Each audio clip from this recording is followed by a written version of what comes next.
Hello दोस्तों, नमस्ते सभी को, Ram Ram.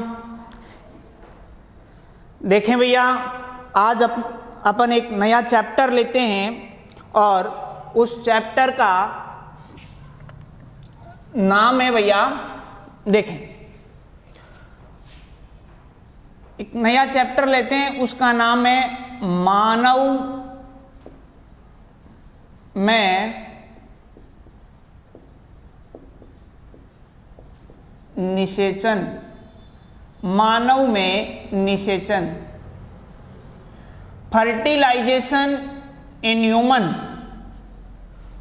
Fertilisation in human, मानव में निषेचन। मित्रों, क्या है ये निषेचन, उसके बारे में बात करते हैं अपन। देखें, सबसे पहली बात तो यह है कि निषेचन क्या होता है, कैसे होता है और कब होता है और इसके बाद में क्या होता है, सारी चीजें अपन क्या करेंगे, इसके अंतर्गत पढ़ेंगे, इस निषेचन के अंतर्गत। तो देखें निषेचन होता क्या है। इस निषेचन से पहले एक चीज जाने। देखो भैया, इस वीडियो को कोई अन्यथा ना ले आप, ठीक है। बहुत ही अच्छा टॉपिक अपना ये टॉपिक रहेगा और इसको शानदार तरीके से 2-3 बार पढ़ोगे, आपको एकदम इजी वे में, डरना बिल्कुल नहीं है, एकदम इजी वे में मैं बता रहा हूं आपको। देखें, एक होता है नर, ठीक है, और एक होती है मादा।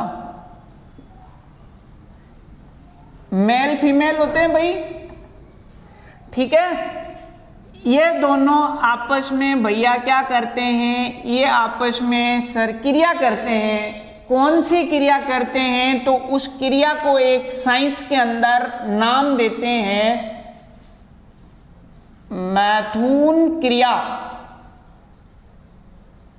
मैथुन क्रिया क्या करते हैं, यह मैथुन क्रिया करते हैं या मैथुनी क्रिया करते हैं। कौन करते हैं, नर व मादा करते हैं। क्या करते हैं, मैथुन की क्रिया करते हैं। अब मैथुन की क्रिया करते हैं, सर साइंस में नाम देते हैं मैथुन की क्रिया। वो करते किससे हैं, किन अंगों से करते हैं, उन अंगों का नाम क्या है, तो उन अंगों को कहते हैं मैथुनांग। क्या बोलते हैं भैया, मैथुनांग। जो पिछले वीडियो में मानव जनन तंत्र के अंतर्गत अपन ने पढ़े थे, यानी कि मैथुनांग के द्वारा मैथुन की क्रिया करते हैं। अब ये क्रिया करते हैं मैथुन की, तो ये क्या क्या स्त्रावित करते हैं, तो ध्यान रखना, नर तो होता है जो भैया शुक्राणु का स्त्राव करता है,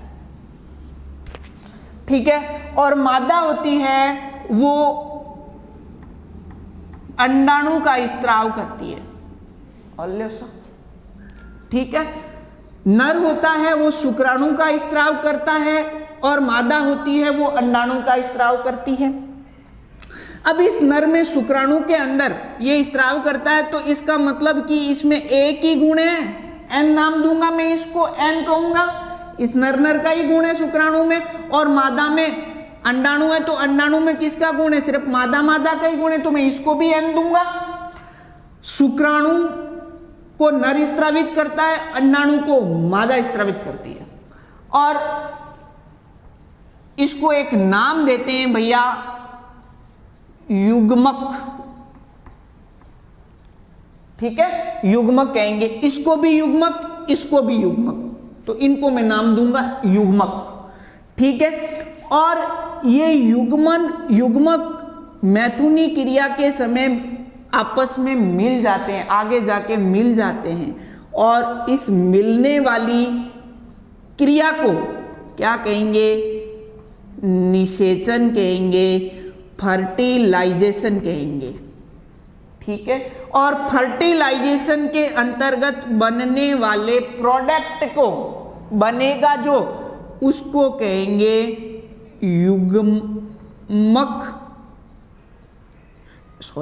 युग्मनज, उसको कहेंगे युग्मनज। क्या कहेंगे, युग्मनज या जाइगोट, अंग्रेजी में कहते हैं उसको जाइगोट, युग्मनज, ओके। और अब देखो इस युग्मनज में इस नर के भी गुण आए, मादा के भी गुण आए, तो मैं इसको नाम दूंगा 2n। क्या नाम दूंगा?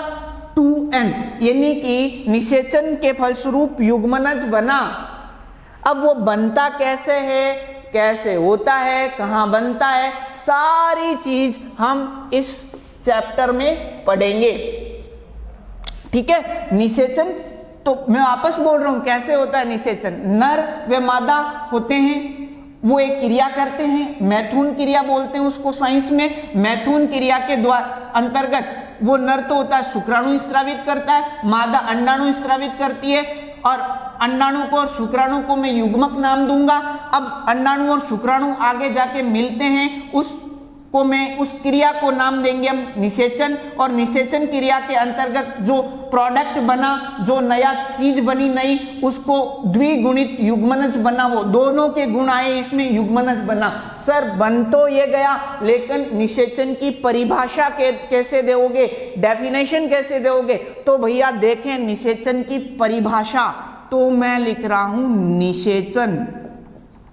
डेफिनेशन दीजिए भैया इसकी, क्या होगी सर, इसकी परिभाषा क्या होगी सर? तो सुने मेरी बात, परिभाषा क्या होगी? नर व मादा युग्मकों के संयोजन या संयोग लिख दो। नर व मादा युग्मकों के संयोग व दोनों के, किसके? नर के मादा के, दोनों के, दोनों युग्मकों के केंद्रकों का सलयन या समेकन भी बोल सकते हैं इसको, समेकन निषेचन कहलाता है। क्या कहलाता है? निषेचन कहलाता है। किसको कहेंगे निषेचन? तो परिभाषा देंगे, नर व मादा युग्मकों के संयोग व दोनों युग्मकों, किसके? नर व मादा युग्मकों के, दोनों युग्मकों के केंद्रकों का सलयन, सलयन मतलब मिलना, समेकन क्या कहलाता है? निषेचन कहलाता है भैया। ठीक है, आगे देखें प्यारे प्यारे मेरे बच्चों। देखिए निषेचन तो हो गया। अब इस निषेचन के फलस्वरूप बनता क्या है, तो मैं नीचे पॉइंट लिख रहा हूं एक, निषेचन के फलस्वरूप, निषेचन के फलस्वरूप द्विगुणित, द्विगुणित मतलब 2n, द्विगुणित युग्मनज का निर्माण होता है। ओके, चीज आई समझ में? यानी कि निषेचन के फलस्वरूप द्विगुणित, इसका द्विगुणित युग्मनज का निर्माण, दोनों के गुण है, युग्मनज का निर्माण होता है। यानी कि दोनों के गुणा के युग्मनज का निर्माण होता है। सर ये होता कहाँ है, ये निषेचन कहाँ होता है? तो मैंने पिछले चैप्टर में भी बताया था, और भी बता देता हूं, पॉइंट लिख देता हूं कि मानव मादा में, मानव मादा में अंडाणु व शुक्राणु का निषेचन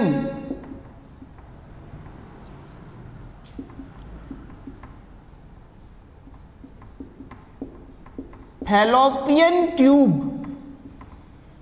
फैलोपियन ट्यूब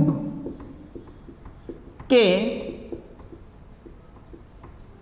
एम्पुला में होता है, एम्पुला में होता है।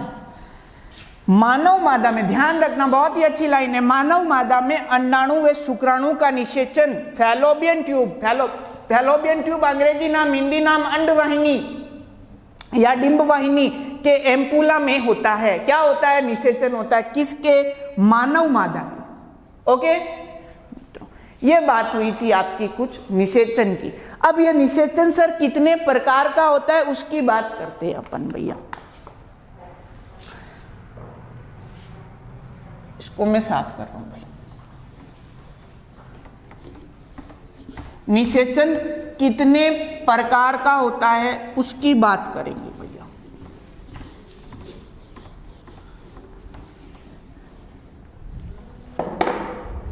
देखें भाई, निषेचन कितने प्रकार का होता है उसकी बात करता हूं। तो ध्यान रखना, निषेचन 2 प्रकार का होता है। निषेचन 2 प्रकार का होता है। सर 2 प्रकार को है कि? हाँ 2 प्रकार को है सर। किससे किससे प्रकार को है बता दो। देखो, एक भैया होता है बाह्य निषेचन, और सीधी सी बात है कि जब बाह्य निषेचन हुई तो एक आंतरिक विवेला। तो यहां लिख देते हैं नंबर 2, 1 नंबर बाह्य निषेचन, नंबर 2 आंतरिक निषेचन। आंतरिक निषेचन सर बाह्य निषेचन क्या होता है? तो मैं लिख रहा हूं बाह्य निषेचन क्या होता है। तो ध्यान रखना, बाह्य निषेचन के अंतर्गत क्या होता है। तो इस निषेचन में, किस निषेचन में? बाह्य निषेचन। इस निषेचन में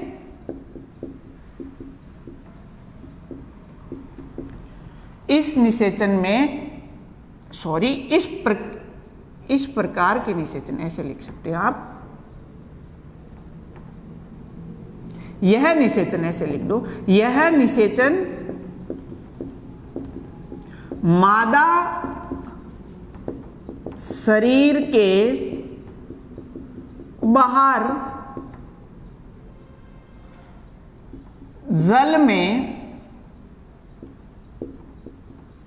होता है। कहने का मतलब क्या है? यह निषेचन मादा शरीर के बाहर होता है। और इसमें क्या लिख सकते हो? यह निषेचन मादा शरीर के, यह निषेचन मादा शरीर के अंदर होता है। मादा शरीर के अंदर होता है। बाह्य निषेचन मादा शरीर के बाहर जल में होता है। तो जल में होता है तो इसका मतलब जलीय जीवों में होता है, ज्यादातर जलीय जीवों में होता है, जलीय जीवों में होता है। ओके, और नंबर आंतरिक निषेचन में क्या होता है? मान सकते हैं मानव में, मान क्या सकते हैं, होता भी है मानव में। ठीक है, तो निषेचन आपको इतना सा ध्यान रखना है कि निषेचन 2 प्रकार का होता है, बाह्य निषेचन, आंतरिक निषेचन। ओके मित्रों, आगे देखें बच्चों। अब ये निषेचन तो सर होता है, देखें इस चैप्टर के अंदर 2 पॉइंट है, अच्छे अच्छे पॉइंट है भैया, इसको ध्यान रखना। पहला पॉइंट है कि नर द्वारा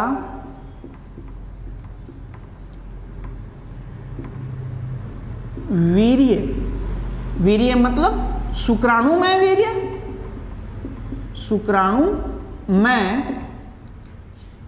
नर द्वारा वीर्य का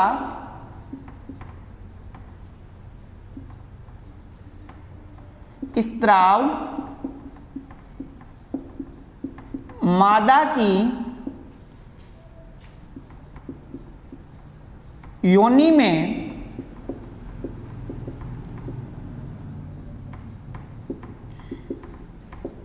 किया जाता है,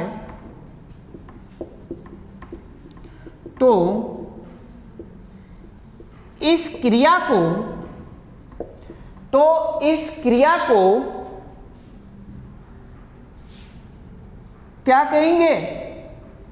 वीर्य संचयन कहेंगे।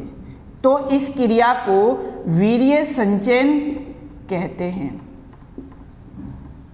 ये ध्यान रखना। नर द्वारा वीर्य शुक्राणु में वीर्य का, यानी कि वीर्य का स्त्राव मादा की योनि में किया जाता है, तो इस क्रिया को वीर्य संचयन कहते हैं। ठीक है सर, इसके अपोजिट देखो एक बात और, नर से प्राप्त वीर्य को मादा के निषेचन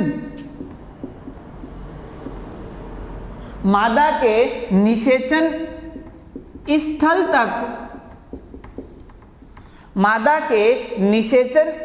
तक पहुंचाने की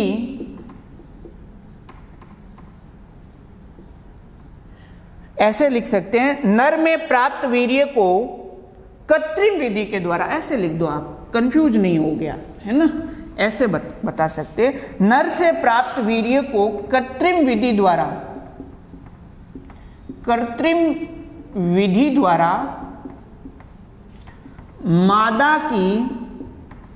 मादा के निषेचन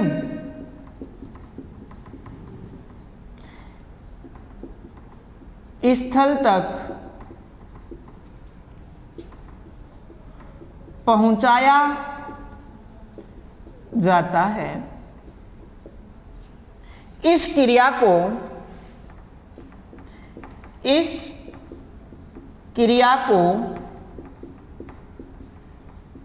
कृत्रिम वीर्य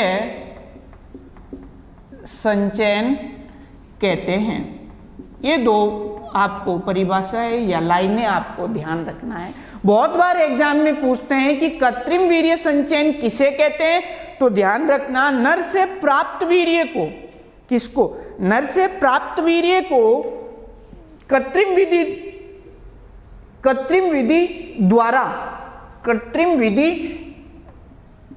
द्वारा मादा के निषेचन स्थल तक पहुंचाया जाता है।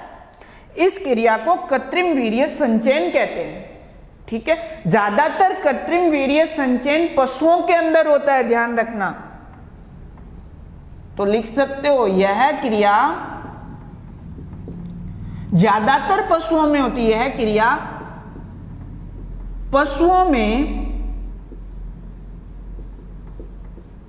करवाते हैं। सर क्यों करवाते हैं? क्योंकि उनमें नस्ल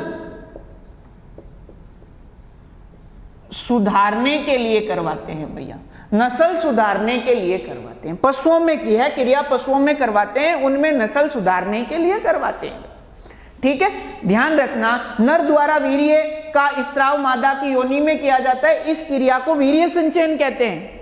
वीर्य संचयन किसे कहते हैं? नर द्वारा मादा की योनि में वीर्य को मुक्त करना या स्त्रावित करना क्या कहलाता है? वीर्य संचयन कहलाता है। और नर से प्राप्त वीर्य को कृत्रिम विधि द्वारा मादा के निषेचन स्थल तक पहुंचाया जाता है। इस क्रिया को कृत्रिम वीर्य संचयन कहते हैं। और ज्यादातर कृत्रिम वीर्य संचयन पशुओं के अंदर होता है। क्यों होता है? क्योंकि उनकी नस्ल सुधारने के लिए ऐसी क्रिया करते हैं भैया।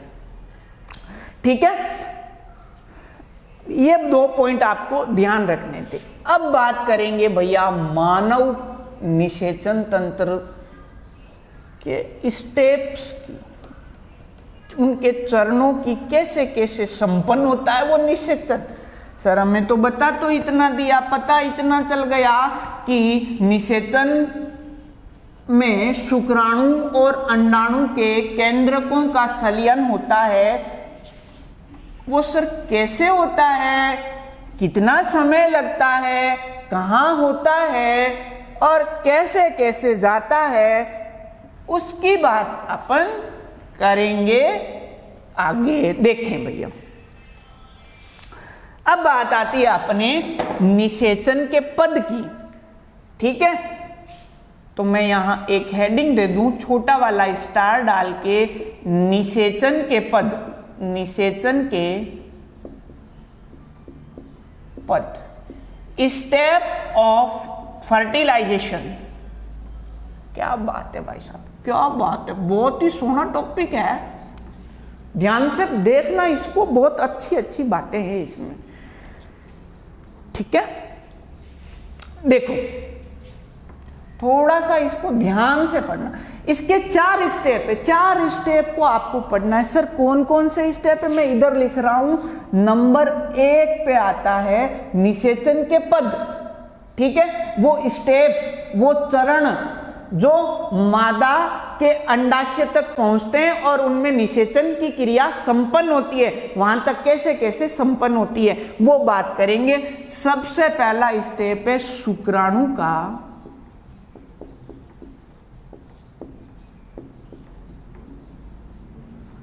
अंडाणु तक पहुंचना। बस, शुक्राणु का अंडाणु तक पहुंचना। और स्टेप नंबर 2 क्या है, पहुंच तो गयो। अब तो शुक्राणु का स्टेप नंबर 2 देखें, शुक्राणु का अंडाणु में प्रवेश। ओहो हो, क्या बात है भाई साहब। नंबर 3 देखें मित्रों, प्रवेश तो हो गया, अब इसमें एक अभिक्रिया होगी, वो कहते हैं इसको वल्कुटी अभिक्रिया। वल्कुटी अभिक्रिया। और वल्कुटी अभिक्रिया होने के बाद में नंबर 4 स्टेप है प्राक केंद्रकों, प्राक केंद्रक का निर्माण। बस इन स्टेप के बारे में, ये 4 स्टेप है भैया। ठीक है, ये 4 स्टेप है जो निषेचन की प्रक्रिया को संपन्न करते हैं भाई। देखें सर क्या क्या होता है, शुक्राणु का अंडाणु तक पहुंचना।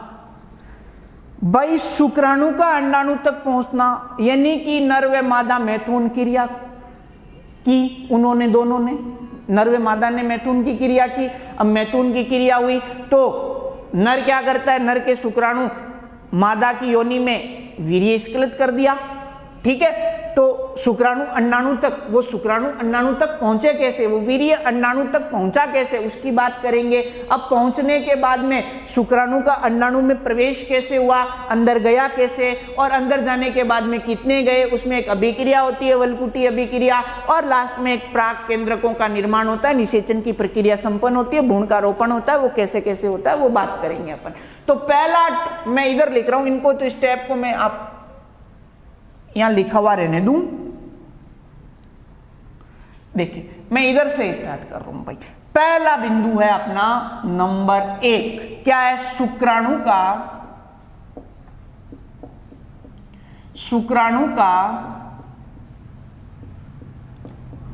अंडाणु में, शुक्राणु का अंडाणु तक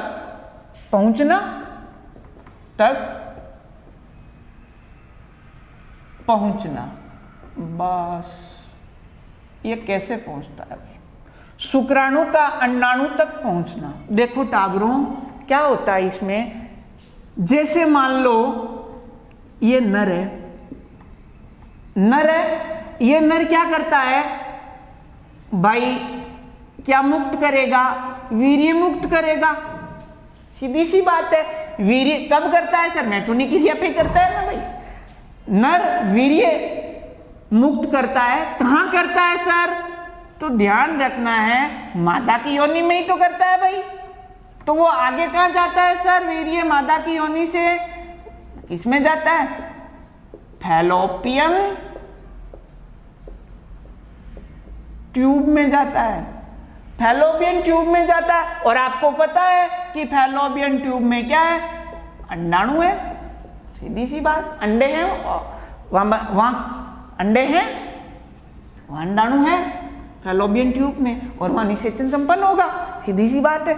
देखो, नर वीर्य स्त्रावित करता है, ठीक है, कहां करता है, योनि में स्त्रावित करता है, योनि से वीर्य फैलोपियन ट्यूब में जाता है, और फैलोपियन ट्यूब में अंडाणु है, ठीक है मित्रों।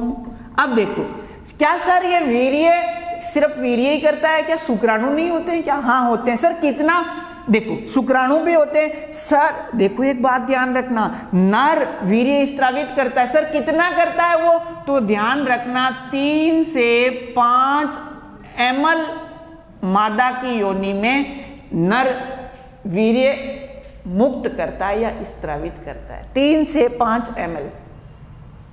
सर इसमें शुक्राणु भी होते हैं क्या वीर्य में? हाँ होते हैं सर। कितने होते हैं वो शुक्राणु, तो ध्यान रखना 3 से 5 ml शुक्राणु में, सॉरी वीर्य के अंदर शुक्राणु कितने होंगे, तो कितने स्त्रावित करेंगे, तो 400 मिलियन,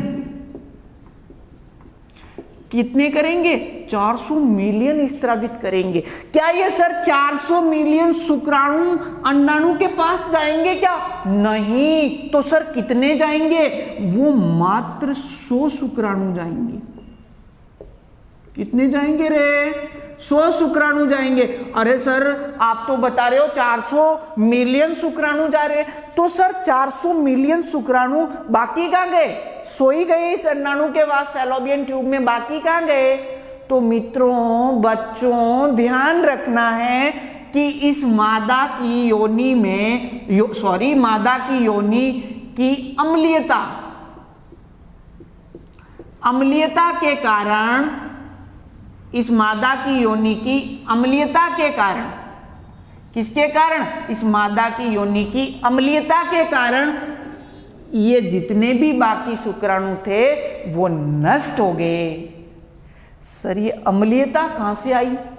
मैंने आपको पिछले कक्षा में बताया था कि मादा की योनि में अम्लीयता कैसे आई, कि उसके अंदर मादा की योनि में एक लैक्टोबैसिलाई जीवाणु होता है ना, वो क्या करता है, किण्वन क्रिया करता है ना, वो किण्वन क्रिया करेगा तो उसमें जो योनि में श्लेष्मा होगा उसको अम्लीय कर देता है, और वो संक्रमण से सुरक्षा भी करती है, मैंने बताया था आपको। देखो वो अम्लीयता क्या करती है, इस शुक्राणु को नष्ट कर देती है और 100 को इसके पास भेजती है, ठीक है, 100 को भेजती है। देखो वापस बता रहा हूं, नर होता है वो वीर्य स्त्रावित करता है, वो कहां करता है, मादा की योनि में करता है, फैलोपियन ट्यूब, वो योनि से फैलोपियन ट्यूब में जाता है, और फैलोपियन ट्यूब में आगे अंडाणु है उनके पास चला जाता है। तो अपना टॉपिक क्या था, शुक्राणु का अंडाणु तक पहुंचना, पहुंचा दिया सर। तो सर यहां से यहां तक समय कितना लगा सर, कितना टाइम लगा सर? तो बच्चों इसमें टाइम लगा, तो आप बता सकते हो इस क्रिया में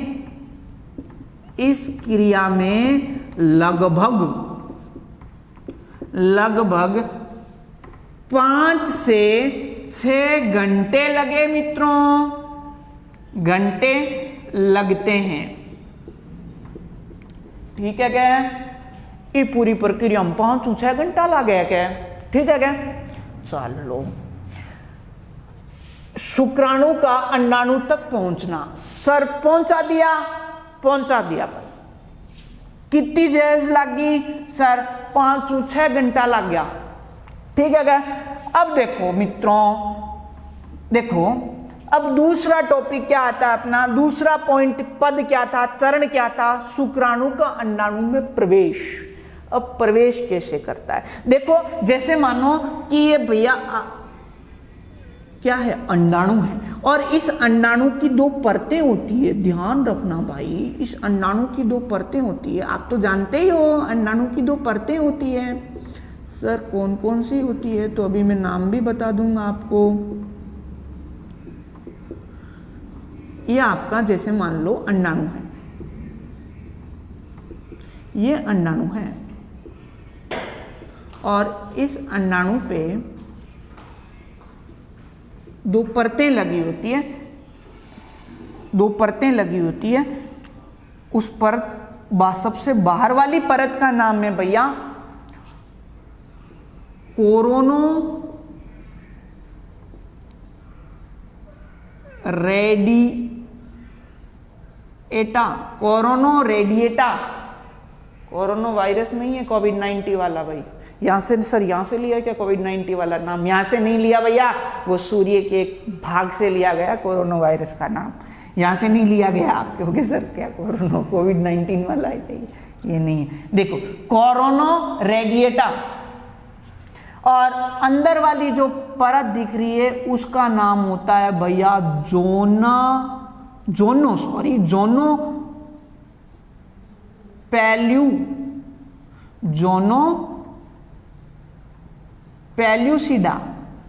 पैल्यूसिडा, ठीक है। और इन परतों के इसके अंदर अंडाणु के अंदर क्या भरा हुआ रहता है भैया? तो ध्यान रखना कोशिका द्रव्य भरा हुआ रहता है। क्या भरा हुआ रहता है?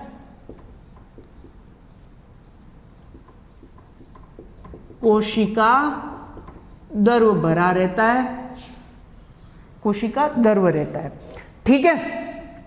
और ये आपके क्या लगे हुए रहते हैं? ये आपके ऐसे पास में आ गए भैया शुक्राणु, ये ऐसे ऐसे शुक्राणु आ गए, ये पास में आ गए शुक्राणु। कितने आए रहे? 100 आए सर। कितने आए? 100 आए शुक्राणु। किसके पास आए रहे? अंडाणु पास आए, ठीक है। अब भाई शुक्राणु का अंडाणु तक पहुंचा तो दिया हमने पहले स्टेप में। स्टेप नंबर 2 क्या कह रहा है? शुक्राणु का अंडाणु में प्रवेश। अब प्रवेश कैसे करेगा? तो नंबर 2 पॉइंट में अपन पढ़ेंगे प्रवेश कैसे करता है। तो नंबर 2 में पॉइंट यहां लिख रहा हूं भैया। यहां क्या है? शुक्राणु का अंडाणु में प्रवेश। अब प्रवेश कैसे करता है सर? ध्यान रखना,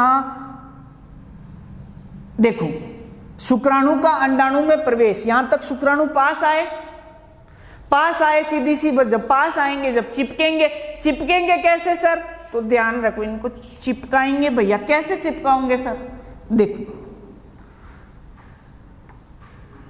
अब अंडाणु होता है ना, वो क्रिया करता है, अंडाणु होता है वो एक रासायनिक पदार्थ स्रावित करता है। ये अंडाणु है, ये एक रासायनिक पदार्थ छोड़ेगा। जो ही शुक्राणु पास आएंगे ना इसके, तो क्या करेगा? रासायनिक पदार्थ स्रावित करता है। ये रासायनिक पदार्थ स्रावित करता है। सर उस पदार्थ का नाम क्या है? तो अंडाणु जो रासायनिक पदार्थ स्रावित करता है, उस रासायनिक पदार्थ का नाम है फर्टिलाइजीन। क्या नाम है भैया? फर्टिलाइजीन। क्या नाम है? फर्टिलाइजीन।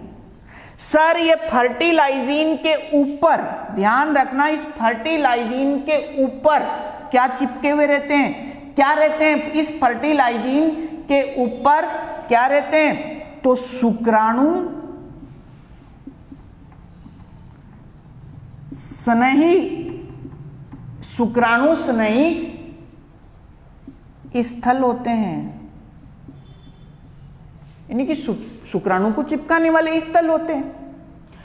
अब देखो ये क्रिया तो यहां तक हुई। अब इधर से जब शुक्राणु भी अपनी अपनी क्रिया करेगा भाई, अब शुक्राणु के स्थल पर शुक्राणु के स्थल पर एक स्थान होता है शुक्राणु के ऊपर, शुक्राणु स्थल पर, तो उसका नाम है एंटी फर्टिलाइजीन। बस, और फर्टिलाइजीन और एंटी फर्टिलाइजीन आपस में चिपक जाए, ठीक है। ये अंतःक्रिया कर लेंगे। तो मैं एक लाइन भी लिख दूं यहां पे, नीचे वाली लाइन से देखो भैया, इसी फर्टिलाइजिन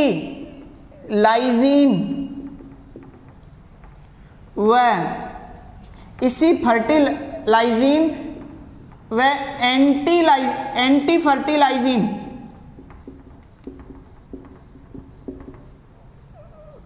एंटी फर्टिलाइजिन की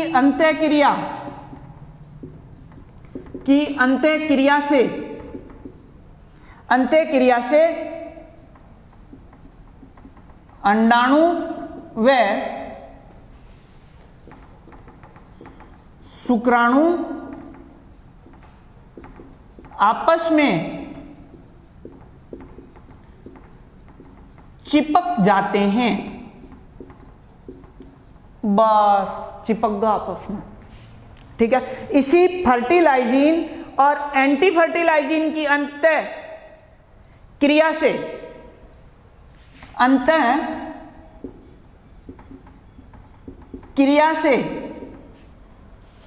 शुक्राणु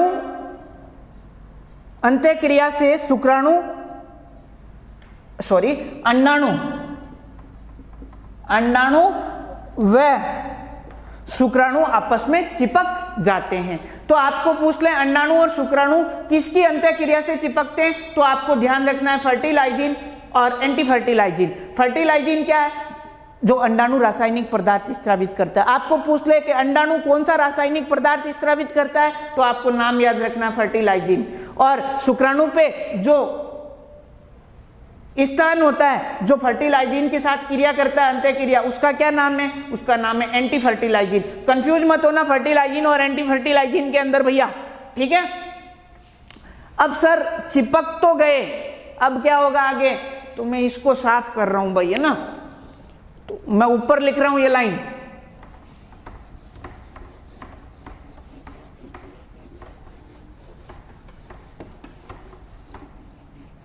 देखो इसी फर्टिलाइजिन एंटी फर्टिलाइजिन की अंत्यक्रिया से अंडाणु व शुक्राणु आपस में चिपक जाते हैं। अब चिपक तो गए पर लेकिन अंदर नहीं गए, अपने को तो अंदर ले जाना है इनको। अंदर कैसे जाएंगे सर, तो ध्यान रखना है, देखें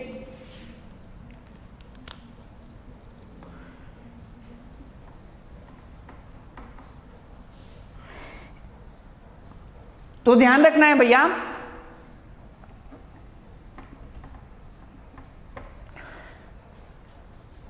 अब देखें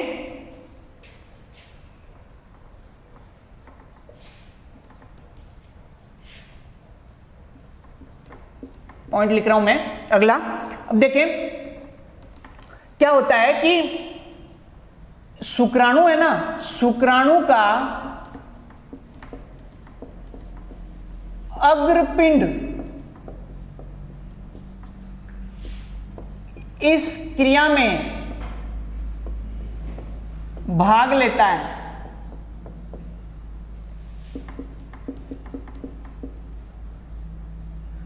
इस क्रिया में भाग लेता है और कुछ वो क्या करता है, कुछ शुक्राणु लाइसिन, तो लिख सकते हैं अम्लीय प्रोटीन है ये, अम्लीय प्रोटीन स्त्रावित करता है, जो क्या करता है भैया, जो अंडाणु की बाह्य परत को घोलकर मार्ग बनाता है।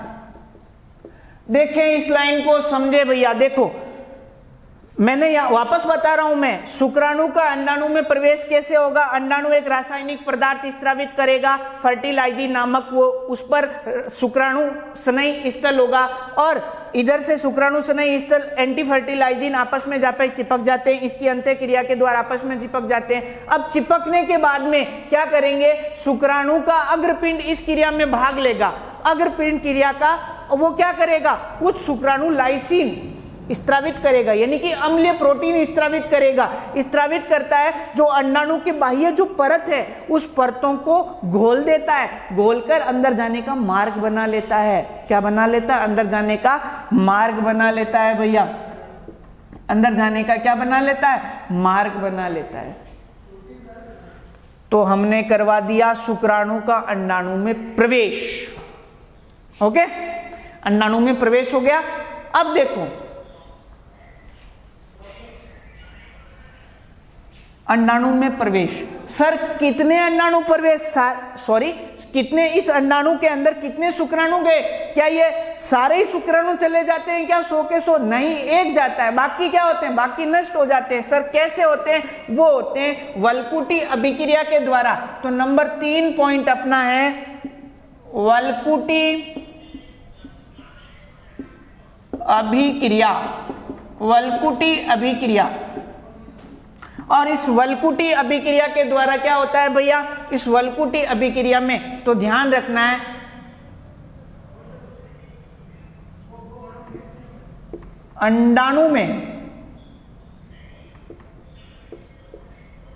अंडाणु में शुक्राणु के प्रवेश के बाद बाकी या अन्य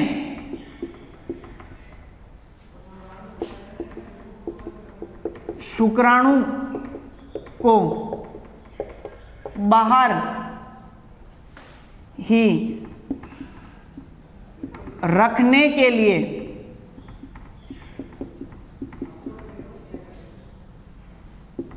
वल्कुटी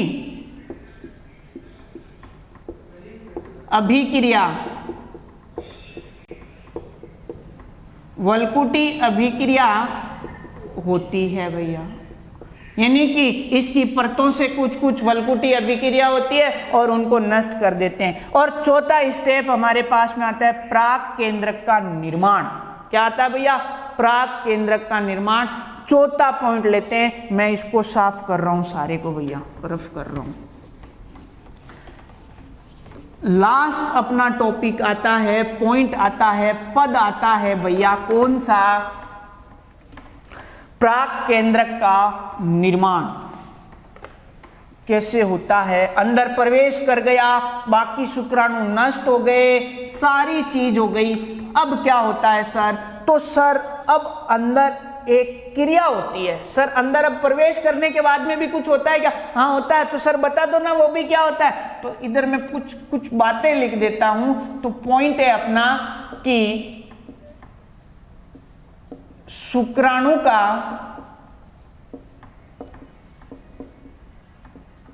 अंडाणु में प्रवेश के बाद अंतःक्रिया, उनके अंदर जो क्रिया क्या होती है सर? तो ध्यान रखना अंदर क्या क्रिया होती है। तो पहली क्रिया होती है कि अंडाणु के कोशिका द्रव्य में गति होती है। तो लिख सकता हूं कोशिका द्रव्य में गति होती है। ठीक है, अब विमान गति हुआ है ताबरा। नंबर 2, उसके प्रोटीन संश्लेषण में वृद्धि होती है। उसके प्रोटीन संश्लेषण में, प्रोटीन संश्लेषण के वृद्धि, उसके प्रोटीन संश्लेषण की दर में वृद्धि होती है। दर में वृद्धि होती है। और नंबर तीसरी और बात, समसूत्री विभाजन होता है। समसूत्री विभाजन होता है, यह क्रिया होती है। ठीक है, अब नंबर 4 पॉइंट आता है प्राक केंद्रक का निर्माण। पॉइंट नंबर 4, प्राक केंद्रक का निर्माण, प्रवेश कर जाता है अंदर, ये क्रिया हो जाती है तीनों। उस क्रिया के बाद में प्राक केंद्रक का निर्माण कैसे होता है सर, क्या होता है? तो ध्यान करना मित्रों, देखो अंडाणु व शुक्राणु के केंद्रक, अंडाणु व शुक्राणु के केंद्रक जल अवशोषण करके, जल अवशोषण करके प्राक केंद्रकों का निर्माण करते हैं। यानी कि शुक्राणु भी प्राक केंद्रक का निर्माण करेगा और अंडाणु भी प्राक केंद्रक का निर्माण करेगा। तो कह सकते हैं नर प्राक केंद्रक व मादा प्राक केंद्रक आपस में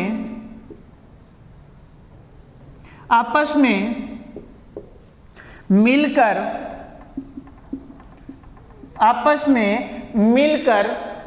क्या बनाते हैं? तो बनाते क्या है? युग्मनज का निर्माण करते हैं। किसका निर्माण करते हैं भैया? युग्मनज का निर्माण करते हैं। और इस क्रिया को, इस युग्मनज के निर्माण को ही तो कह सकते हैं कि इस क्रिया को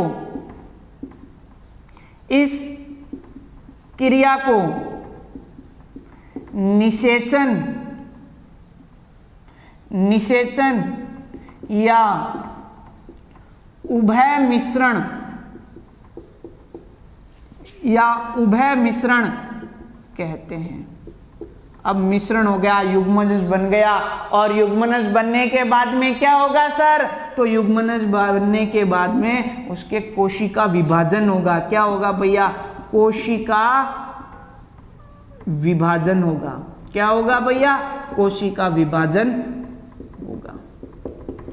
यह होगा भैया कोशिका विभाजन। अब कोशिका विभाजन हुआ तो अब आगे भ्रूण का रोपण हो जाएगा। ठीक है मित्रों, ये आपका चैप्टर हुआ कंप्लीट, मानव में निषेचन। ठीक है, ओके दोस्तों।